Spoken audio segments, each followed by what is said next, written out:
사도 바울이 예배소에서 3년간이나 목회를 했습니다. 3년간 목회를 했다는 것은 힘들게 거기서 고군분투했다는 것입니다. 이제 그 3년간 목회를 했던 에베소를 떠나게 됐죠. 근데 에베소 도시는 음란한 도시고 세속적인 도시였습니다. 아데미 여신을 생각하면 됩니다. 근데 그 세속적인 도시를 누구한테 맡길까 고민하다가 바울은 자기를 가장 닮은 그리고 참 아들로 생각하는 디모데에게 에베소를 이렇게 맡깁니다. 그런데 그 당대 에베소 안에는 이 에베소 교회 안에는 이단들이 있었습니다. 거짓 교사들이 있었죠. 첫 번째 영지주의 이단이 있었고 두 번째는 율법주의 이단이 있었습니다. 영주주의는 뭐냐면 창기와 어울려요. 그리고 술과 방탕한 삶을 살고 있어요. 그런데 머리로는 영적으로만 깨달으면 돼 있다. 내가 영적으로 믿고 구원받았다고 생각하고 있다. 이것이 바로 영지주의입니다. 삶은 그렇지 않은데요. 또한 율법주의 이단은 뭐냐면 율법을 통해서 율법을 지킴으로 인해서 나는 구원을 받고 의롭게 되었다라고 믿습니다. 그리고 또한 유대인 외에는 이방인들은 구원을 받을 수가 없는 것입니다. 이러한 영지주의와 율법주의가 이렇게 디모데를 너무나도 힘들게 했습니다. 교회 안에서 진리를 왜곡시켜요. 그래서 이 디모데에게 슬럼프가 왔습니다. 그리고 위협 때문에 두려워했습니다. 그래서 복음을 전파해야 되는데 이 슬럼프 때문에 복음을 제대로 전파하지 못하고 있는 현실이었습니다. 이때 바울이 디모데에게 글을 쓰는데 어떠한 글을 썼냐면 다 같이 오늘 그 말씀을 한번 같이 보도록 하겠습니다. 디모데전서 2장 1절 말씀을 함께 읽겠습니다. 그러므로 내가 첫째로 권하노니 모든 사람을 위하여 간구와 기도와 도거와 감사를 하되. 지금 첫째로 지금 얘기하고 있어요. 그런데 여기서 말하는 첫째는 첫째, 둘째, 셋째 할 때가 그 첫째가 아니라 가장 우선순위, 가장 먼저 해야 하는 것이 뭐냐면 기도라고. 가장 사랑하는 그 아들과 같은 디모데에게 지금 권면하고 있는 것입니다. 그리고 강조하고 있는 거예요. 기도 외에는 없다. 기도다. 기도가 먼저다. 이 초대교회도 마찬가지입니다. 환난과 핍박 가운데 120명의 성도들이 마가의 다락방에서 함께 모여서 통성으로 기도했다는 거예요. 마음을 다해서 부르짖어서 기도했다는 것이요. 한 마음 한 뜻으로 기도했다는 것입니다. 그리고 성령의 임재함을 먼저 받아요. 성령의 임재함에 따라서 은혜를 받고 그 다음에 큰 어려움 속에서 그 환난과 핍박을 이길 수 있는 힘을 얻습니다. 그리고 한 마음으로 기도하면서 그 환난과 어려움들을 버티고 견딥니다. 이것이 초대교회를 태동하게 하는 역사였습니다. 한 마음으로 기도했기 때문에 초대교회가 시작되었죠. 그리고 태동되었습니다.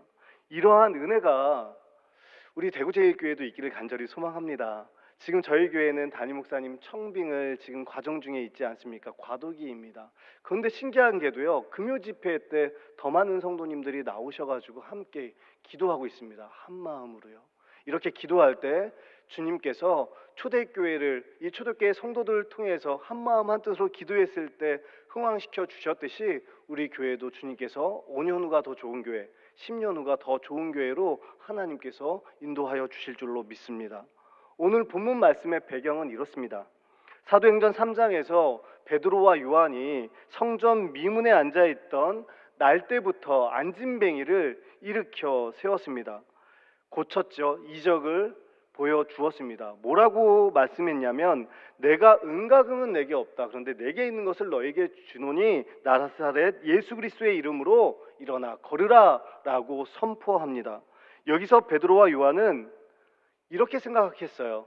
이 기적을 일으킬 수 있었던 것은 바로 예수님을 향한 믿음 때문이었다라고 말씀합니다. 그리고 죽었던 예수 그리스도가 다시 부활하셨다. 그 부활하신 우리 주님이 우리를 대속해 주신 예수 그리스도라고 담대하게 선포합니다. 그런데 이 모습을 많은 사람들이 지켜보았습니다. 그런데 싫어하고 마땅치 않아 했던, 원하지 않았던 사람들이 있었습니다. 이 사람들은 성전 맡은 사람들, 그리고 부활이 없다고 믿었던 사두개인들, 그리고 종교 지도자들, 제사장들이었습니다.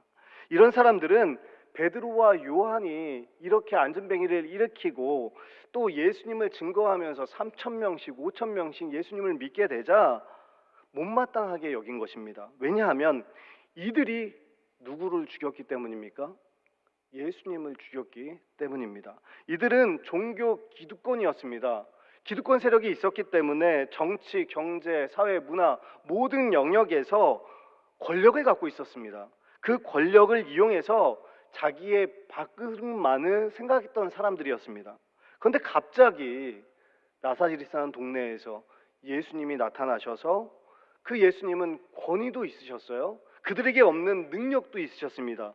그 예수님께서 소외받고 어려운 사람들을 다 품어 안으시면서 복음을 전하셨을 때 이제 무게 중심이 이제 예수님께로 다 쏠려가는 것입니다. 자신들은 능력이 없는데 예수님은 능력이 있어요. 사람들이 변화가 돼요. 그리고 사회가 변화됩니다. 개혁이 일어납니다. 많은 사람들에게 하나님께서 주셨던 그 생명의 말씀을 또 전합니다. 하나님 나라의 복음을 전한단 말이죠. 그러니까 이 율법이 무너지는 것을 경험한 겁니다. 이것을 견딜 수가 없었어요, 이 사람들이. 그래서 자기의 기득권을 위해서 예수님을 십자가에서 죽였습니다. 그러면 모든 것이 이제 끝날 줄 알았어요. 예수님이 돌아가셨다고 생각을 했으니까요. 그런데 예수님을 따르던 잔당들이 설교를 하는데 수천 명이 8천 명 이상이 예수님을 믿게 된 것입니다. 그래서 종교 지도자들은 마음을 합하여서 베드로와 요한을 체포하게 되죠. 그리고 감옥에 가두게 된 겁니다. 이러한 상황 속에서 종교 지도자들이 베드로와 요한을 죽이고 싶었을 겁니다. 그런데 예수님처럼 죽일 수가 없었어요. 왜냐하면 소요가 일어날까 봐 죽이지는 못하고 있는 상황이었던 것입니다.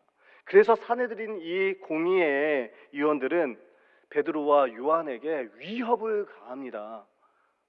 예수님을 입 밖에도 꺼내지 마라. 예수님을 가르치지도 말고 말하지도 마라. 그렇게 하면 가만두지 않겠다고 위협합니다.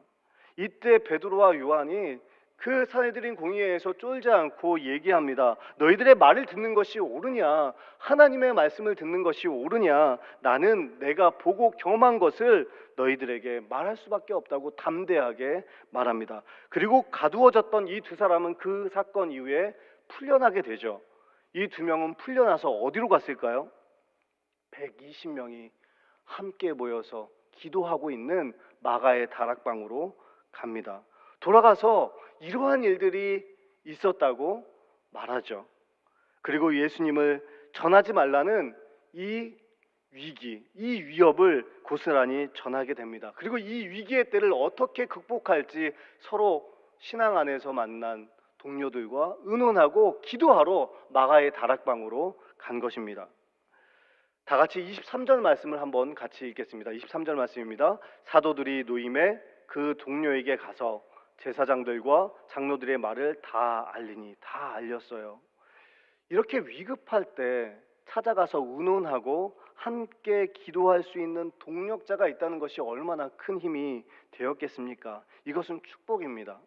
여러분의 삶에도 공고하고 어려운 날들이 반드시 찾아오지 않습니까? 그런 날에 여러분들 곁에서 함께 기도하고 의논하는 기도의 동력자들이 많아지기를 간절히 소망합니다.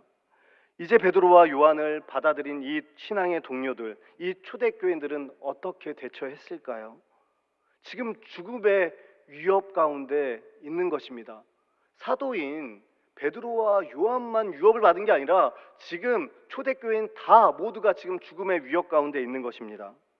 이러한 상황 가운데 예수님도 전하지 말라, 그리고 가르치지도 말라고 위협하는 이 상황 가운데 이 말은 즉 다시 한번 전하면 죽이겠다는 위협입니다.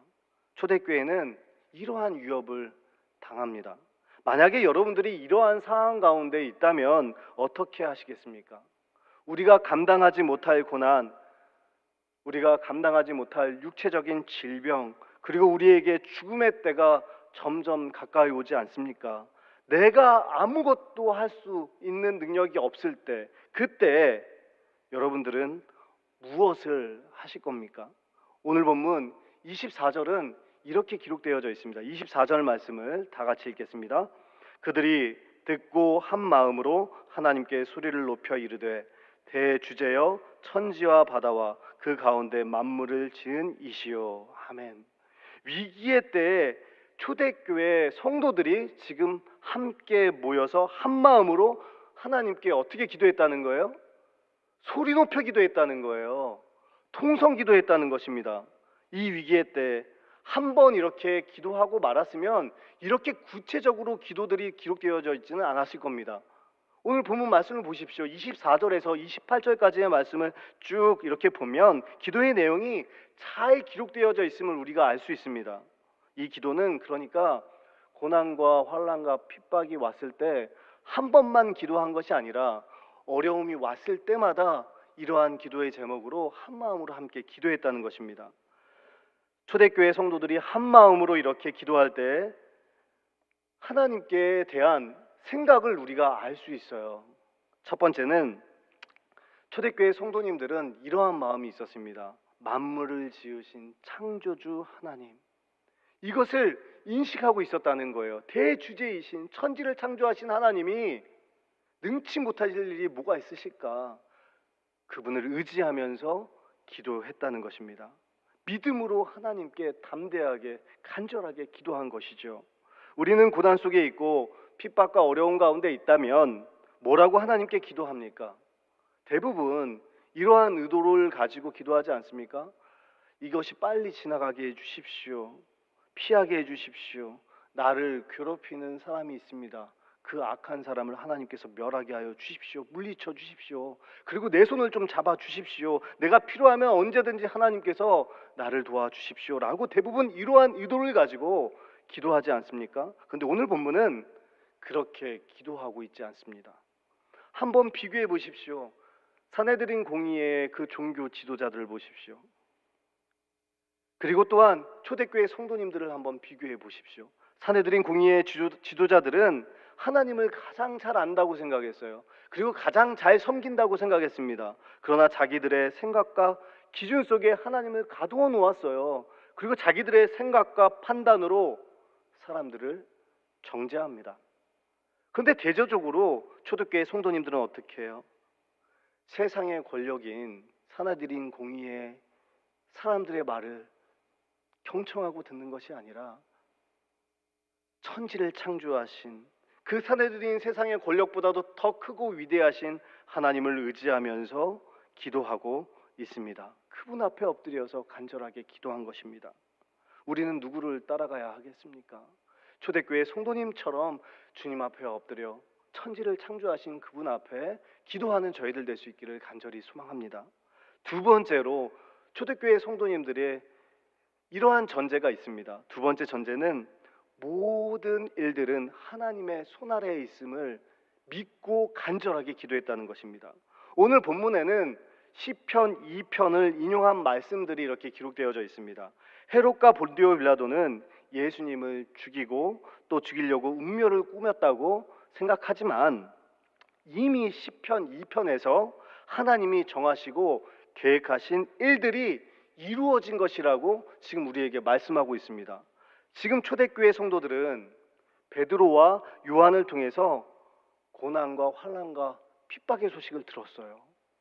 위협의 소식을 들었어요. 그런데 이 모든 일은 하나님의 손 아래에 있다는 믿음을 가지고 성도들은 한 마음으로 소리 높여 통성으로 기도했다는 것입니다.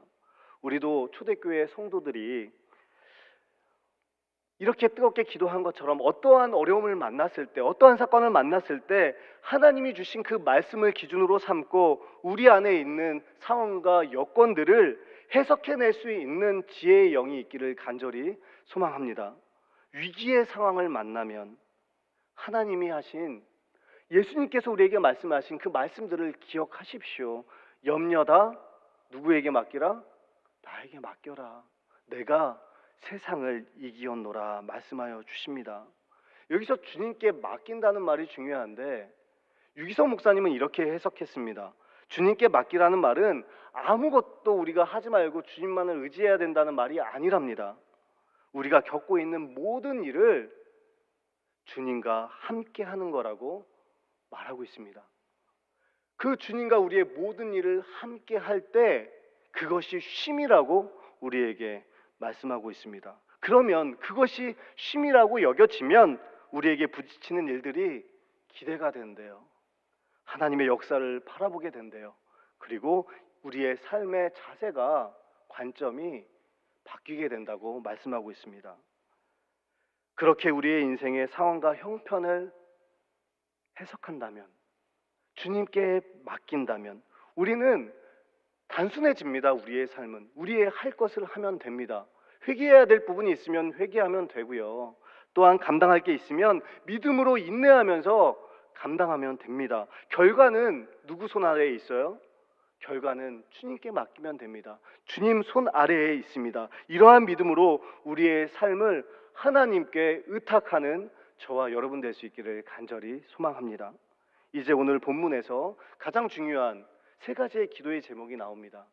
29절에서 30절의 말씀에 보면 세 가지의 귀한 초대교회 성도님들의 기도가 나옵니다. 이 기도를 힘들고 어려울 때마다 우리 마음에 새길 수 있기를 바랍니다. 먼저 29절 말씀을 다 함께 읽겠습니다. 주여, 이제도 그들의 위협함을 굽어보시옵고 또 종들로 하여금 담대히 하나님의 말씀을 전하게 하여 주시오며. 아멘. 첫 번째 기도는 그들의 위협함을 굽어 살펴 주십시오라는 기도입니다. 우리를 좀 안전하게 해주십시오. 이것이 좀 피하게 해주십시오. 위협하는 사람들을 좀 혼내주십시오라는 기도가 아니었습니다. 이러한 위협이 있지만 우리가 이 세상의 권력에 굴복하지 않게 하여 주시고 모든 것은 하나님의 주권 아래에 있습니다. 우리는 이것을 능히 감당하겠습니다. 주님 의지하며 감당하겠습니다. 모든 상황들을 뚫고 나갈 수 있는 힘과 용기를 우리에게 허락하여 달라는 간절한 초대교회 성도님들의 기도였던 것입니다. 그런데 이러한 위대한 기도는요, 아무나 할 수 있는 게 아닌가 봅니다. 전제가 있어야 돼요. 하나님을 알아야 됩니다. 하나님이 천지를 창조하신 분이라는 것을 아는 사람들, 모든 일들은 하나님의 손 아래에 있다는 것을 아는 사람들만이 이러한 위대한 기도를 할 수 있다는 것이죠. 우리도 마찬가지입니다.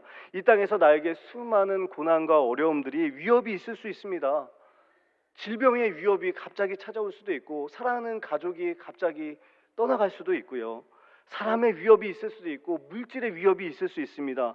물리쳐 주세요 라고 기도해도 하나님께서 응답하지 아니하실 수도 있습니다. 왜냐하면 그것이 하나님의 섭리이고 하나님의 계획일 수 있으니까요. 그래서 오늘의 본문 말씀처럼 하나님의 주권 속에 이 위험도 이 위협도 있음을 나는 고백합니다. 나는 믿습니다. 하나님의 계획 가운데 있다면 제가 능히 감당할 수 있도록 인도하여 주십시오. 이제는 고난과 위협 속에 있어도 이 모든 것이 하나님의 주권임을 나는 믿습니다. 나와 함께하여 주십시오. 그리고 또한 이 어려움들을 만약에 주님의 은혜 가운데 내가 이겨낸다면 정금과 같이 쓰임받게 하여 주십시오 라고 기도하는 또한 저와 여러분 될 수 있기를 간절히 바랍니다. 오늘 본문에서 또 중요한 두 번째의 기도 제목이 나옵니다. 우리가 말씀을 담대히 전할 수 있도록 인도해 달라는 간절한 기도였습니다. 이때 예수님을 말하고 전하면, 가르치면 죽인다는 위협이 있습니다. 이 당대의 권력이었던 기득권자들의 죽음의 위협이었습니다. 얼마나 지금 두려운 상황입니까? 두려우면 사람은 어떻게 되냐면 위축되어질 수밖에 없습니다. 쫄 수밖에 없습니다. 제가 요 근래 최근에 제가 좋아하는 먹방 유튜버가 있었습니다. 젊은 유튜버였는데요. 아주 젊고 아주 맛있게 먹는 유튜버였습니다. 근데 이 친구가 인터뷰를 하는데 남자친구에게 4년 동안 협박을 당했대요. 폭행도 너무나도 매일매일 당했다는 겁니다. 그런데 인터뷰를 보면서 제가 그 눈을 봤어요. 그래도 그 눈빛에서 우울하고 위축되고 두려워하는 눈빛이었습니다. 불안한 눈빛이었습니다. 그래서 저 유튜버가 너무나도 안쓰럽더라고요. 그런데 우리도 마찬가지지 않습니까? 세상에서 나에게 위협을 가하면 우리들은 위축될 수밖에 없어요. 두려울 수밖에 없습니다. 낙담할 수밖에 없습니다. 기가 죽게 되죠. 그렇게 되면 신앙 안에서 우리가 해야 할 것을 못하게 된다는 거예요. 오늘 본문에서도 예수님을 유대인들이 받아들이지 않습니다. 종교 지도자들이 받아들이지 않아요. 예수님을 전하는 것을 싫어합니다. 핍박합니다. 이러한 일들이 2000년 전에만 일어나는 것이 아니라 우리가 살고 있는 이 시대에도 계속해서 심화되고 계속해서 일어날 것입니다. 코로나 이후에 교회는 계속해서 거부당하고 있고요. 대적당하고 있고요. 싫어함을 계속해서 앞으로도 당할 것입니다. 그러나 교회는 반드시 해야 할 것이 있는데 바로 그것은 말씀은 전하는 일이라고 우리에게 말씀하고 있습니다. 이것이 주님께서 원하시는 교회의 사명이기 때문입니다. 이 사명을 깨달아 말씀을 전할 수 있도록 하나님께 기도하는 저와 여러분 될 수 있기를 바랍니다. 이제 마지막으로 초대교회의 세 번째 중요한 기도의 제목은 30절에 기록되어져 있습니다. 다 함께 30절 말씀을 읽겠습니다. 손을 내밀어 병을 낫게 하시옵고 표적과 기사가 거룩한 종 예수의 이름으로 이루어지게 하옵소서 하더라. 아멘. 표적과 기사가 거룩한 종 예수의 이름으로 이루어지게 하여달라는 기도였습니다. 치유와 표적과 기사가 자신들의 손을 통하여서 예수님의 이름으로 이루어지게 해달라고, 예수님이 드러나게 해달라는 기도의 제목이었습니다. 부활하신 예수님께서 제자들에게 이렇게 말씀하여 주시죠. 마가복음 16장 17절에서 18절에서 이렇게 말씀하고 있습니다. 다 같이 한번 읽어보겠습니다. 믿는 자들에게는 이런 표적이 따르리니 곧 그들이 내 이름으로 귀신을 쫓아내며 새 방언을 말하며 뱀을 집어올리며 무슨 독을 마실지라도 해를 받지 아니하며 병든 사람에게 손을 얹은즉 나으리라. 아멘. 왜 믿는 자들에게 이러한 표적이 있습니까? 예수 그리스도를 드러내기 위해서 이러한 표적이 있다고 우리에게 말씀하고 있습니다. 이 말씀을 예수님께서 하신 이유는 이 광야 같은 이 세상에서 해야 할 것이 있는데 그것은 나를 드러내는 일이다. 십자가에서 대속한 나, 십자가에서 물과 피를 흘리면서 죽은 나, 그리고 부활한 나를 증거하는 일이다. 그리고 그 일을 증거하기 위해서 믿는 자들에게 이러한 표적들이 따라간다고 우리에게 말씀하고 있습니다. 여기서 중요한 것은 믿는 자들이 주체가 아니라는 사실입니다. 주체는 누구냐면 믿는 자들 안에서 역사하여 주시는 우리 주님이시라고 말씀하고 있습니다. 그런데 우리가 손을 내밀 때 내가 손을 내밀어서 병이 고쳐지기를 원하는 마음이 있죠. 내가 사역을 할 때도 표적과 기사가 나의 사역을 통해서 일어나기를 원하는 마음이 있습니다. 그리고 또한 내 이름이, 자기 중심성이 있어서 내 이름이 드러나길 원하는 마음이 우리 안에는 있다는 것입니다. 중요한 것은 내가 고치든지 다른 사람이 고치든지 그 안에 예수 그리스도가 드러나고 있는가, 예수 그리스도가 존귀케 되었는가입니다. 사랑하는 여러분, 여러분의 삶에 예수 그리스도가 드러날 수 있기를 바랍니다. 예수 그리스도가 존귀케 되길 원합니다. 이것이 주님의 뜻인 줄로 믿을 수 있기를 바랍니다. 초대교회 성도들은 지금 성령에 충만해서 천지 만물을 지으신 하나님을 인식하고 모든 사건은 하나님의 손에 달려있다는 사실을 깨닫고 믿고 기도하고 있습니다. 이러한 하나님을 의지하면서 세 가지의 중요한 기도의 제목을 가지고 하나님께 온 마음을 다해서 통성으로 기도하고 있습니다. 위협함을 굽어 살펴 주십시오. 말씀을 담대히 전할 수 있도록 인도해 주십시오. 표적과 기사가 예수의 이름으로 이루어지게 하여 주십시오 라고 기도하였습니다. 이러한 기도를 할 때 어떠한 일이 일어나는지 오늘 말씀 31절 말씀을 다 함께 읽겠습니다. 빌기를 다음에 모든 곳이 진동하더니 무리가 다 성령이 충만하여 담대히 하나님의 말씀을 전하니라. 아멘. 오늘 본문 말씀을 보면요, 처음에 기도하기 전에, 한 마음으로 기도하기 전에 성령의 임재를 경험했어요. 성령에 충만했습니다. 그런데 한 마음으로 뜨겁게 기도했단 말이에요. 세 가지 기도 제목을 가지고 뜨겁게 기도했어요. 그 다음에 31절에 말씀해 보니까 진동하더니 다시 성령에 충만해졌다는 거예요. 즉 성령의 충만은 지속되어져야 된다고 우리에게 권면하고 있는 것입니다. 오늘 성령 충만해요. 그럼 내일도 성령 충만해야 되고 그 다음 날도 성령 충만해야 됩니다. 성령 충만은 어떠한 상황 속에서도 하나님을 바라볼 수 있는 눈인데 매일매일 성령 충만을 위해서 기도해야 된다는 것입니다. 초대교회 성도들은 지속적인 이 성령의 충만함 가운데 하나님의 임재를 경험하고 담대하게 하나님의 말씀을 선포하며 나아갔다고, 그 환난과 핍박 속에서도 주님이 주신 사명을 감당했다고 우리에게 말씀하고 있습니다. 저는 우리 대구제일교회가 이러한 성령 충만한 교회가 되기를 간절히 소망합니다. 오늘 말씀을 적용한다고 한다면 아무리 힘들고 어려워도 공고해도 첫 번째는 예배의 자리를 지키셔야 되고 예배를 통해서 은혜를 받아 두 번째는 복음을 전하셔야 됩니다.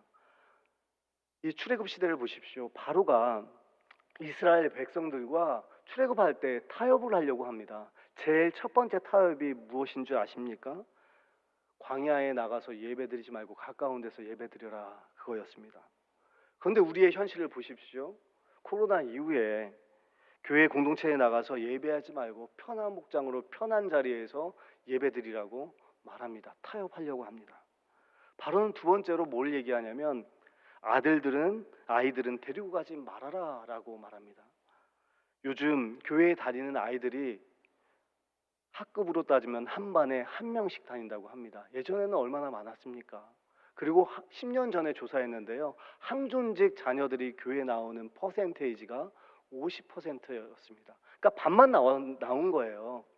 믿음의 부모님인데도 불구하고요. 지금은 아마 3분의 1 정도 될 것 같습니다. 하나님께서 반드시 아이들도 데리고 가라고 말씀하여 주셨습니다. 또한 바로는 마지막으로 타협하는 게 양과 소는 놔두고 가라고 말합니다. 그것은 물질은 놔두고 가라는 것이죠. 하나님을 믿는데 물질로만 하나님을 섬기면 안 된다고 우리에게 말씀하고 있는 것입니다. 사랑하는 성도 여러분, 이 시간 오늘 말씀을 통해서 한번 깊이 한번 생각해 보십시오. 오늘날 예수 그리스도를 나의 구주, 나의 예수님으로 고백하는 믿음의 사람들은 계속해서 초대 교인들처럼 위협이 가해질 것입니다. 또한 우리 삶에 우리가 할 수 없는 일들이 일어날 것입니다. 또한 고난과 죽음이 우리가 기도한다고 없어지는 게 아니지 않습니까? 우리의 환경이 갑자기 하나님을 믿는다고 좋아지지는 않습니다. 그리고 마지막에는 내가 손쓸 수 없는, 내가 감당할 수 없는 죽음이 반드시 찾아올 것입니다. 어떻게 이겨내고 버티시겠습니까? 이러한 상황 가운데 버티고 견디려면 성경은 우리에게 말씀하고 있습니다. 이 모든 고난이 하나님의 손 아래에 있다는 믿음을 가지고 천지를 창조하신 하나님께 기도하라고요. 한 마음으로 소리 높여 기도하라고요. 위협함을 굽어 살펴달라고. 하나님의 말씀의 은혜를 받아 그 말씀을 전할 수 있도록, 주신 사명을 감당할 수 있도록 은혜 베풀어 달라고. 표적과 기사가 예수님을 통하여서 이루어지게 해주시고, 또한 나를 사용해 주셔서 예수님이 드러나게 해달라고, 이렇게 기도하라고 우리에게 말씀하고 있습니다. 이렇게 기도할 때 하나님의 은혜로 내 자신과 가정과 교회와 민족이 버티고 견딜 수 있으리라 믿어집니다. 이러한 믿음으로 광야와 같은 이 세상 속에서 귀한 성도의 삶을 살아가는 저와 여러분 될 수 있기를 간절히 소망합니다. 이 시간